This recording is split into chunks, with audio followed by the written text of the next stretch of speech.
আহা, ছেলেরা মোবাইল টিপতে টিপতে এক ওয়াক্ত নামাজও পড়ে। সকালবেলার এই একটু ঘুম, অথচ কেহই ফজরের আগে ঘুমায় না। এমন না যে ঘুমাইছে 3টা বাজে, উঠতে লাইতে হয়েছে 4টা বাজে, এমন ঘুমাইছে 12টা, 1টা বাজে, 11টা বাজে। ঘুম থেকে উঠার টাইম হয়েছে ফজরের টাইম, কমপক্ষে 6 ঘন্টা পর। কি নাফরমান, কি নাফরমান! আরে কি শক্ত ডাকাত, কি নিকৃষ্ট হারামি যে ফজরের নামাজ। আমার একারে ফজরের নামাজ যে পড়ে না তারে আমার বেশি অসিভ্য মনে হয়, একারে তে বেশি অসিভ্য, একেবারে বেয়াদব। এটা একদম বেয়াদব, এটা বেশি অসিভ্য, এটা নিকৃষ্ট বেয়াদব, এটা একেবারে জানোয়ার, এটা হাইওয়ান, এটা খবিস, এটা খবিস যেটা ফজরের নামাজ একেবারে নিকৃষ্ট অপদার্থ বলতে যেটারে বুঝায়।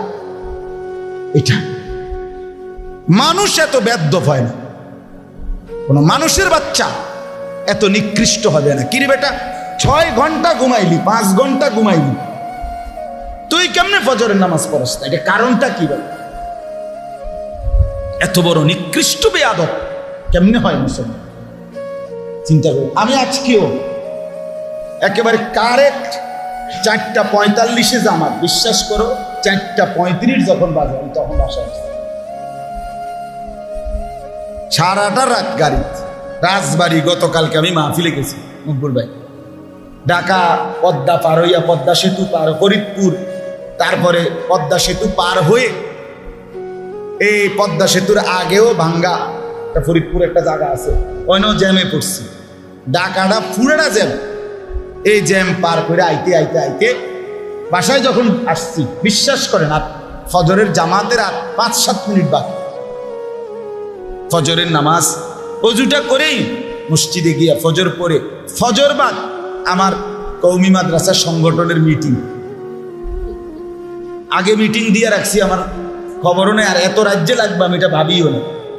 এই যেখানে মিটিং হবে, ফজরের নামাজ সালামটা ফিরে যাই, আমার শিক্ষক নাজেম সাহেব, মাওলানা মাসুম, এরে আমি ডাকে হলে মাসুম, আমি এনে বইয়া তাই থুইয়া ঘুমাইতে আছি, তারা আইতে আইতে, মানে মিটিংয়ের সদস্যরা আসতে আসতে যে কদ্দুর সময় পাই, ঠিক 40-42 মিনিট হবে, তারা আসতে আসতে লাগছে মিটিং, এ কদ্দুর টাইম ঘুমাইছে।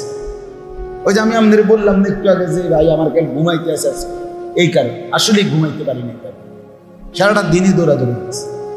যাই হোক, আমার বলার উদ্দেশ্য হলো, এটা কি মানুষ, এটা কি জানোয়ার, এটা কি হাইওয়ান! 5 ঘন্টা ঘুমাইয়া সেটা কি মানুষ! হায় হায়, যে পদার্থ না অপদার্থ, না এটা ক্লিবলিঙ্গ না উভয়লিঙ্গ, আমি বুঝিনি। দেখিতা জলজ্জান্ত মুসলমান এভাবে দিনের পর দিন কখনোই মনে পড়ে না ফজরের নামাজের কথা, তার রবের কথা, অথচ প্রতিদিন সেই রবের নিয়ামত হিসাবে আল্লাহ যদি চোখ খুলে না দেয়, কসম আল্লাহ, কারো পক্ষে ঘুম থেকে জাগার কোনো ক্ষমতা না।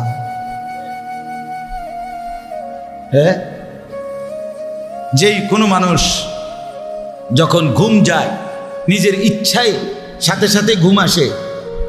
কথা বলেন না কেন? ছেলেরা বলো না ভাইয়া, আমরা যে ঘুমাই, এ ঘুমাইলেই যেন আমি এখন ঘুমাইতে চাচ্ছি মনে করেন, এ কথা বলবার লগ্ন কি ঘুমাইছে পড়ে তো, কারো আধা ঘন্টা, কারো 20 মিনিট, কারো 10 মিনিট, কারো 5 মিনিট, কারো 1 ঘন্টা, কারো সারা রাইতো কি আসে না, ঘুম আসে না, এ পাশ ওপাশ করে, এ পাশ ওপাশ করে। তো আল্লাহর যখন ইচ্ছা হয়, আল্লাহ কোনো 1 মিনিটে, কোনো 1 ফাঁকে, কখন যেন আল্লাহ আমার চোখে ঘুম দিয়া দেন, ঠিক কি না বলে? তাহলে বোঝা গেল ঘুম আমার ইচ্ছা মতো আসে না, তাহলে বোঝা গেল ঘুম থেকে জাগা আমার ইচ্ছা মতো হয় না।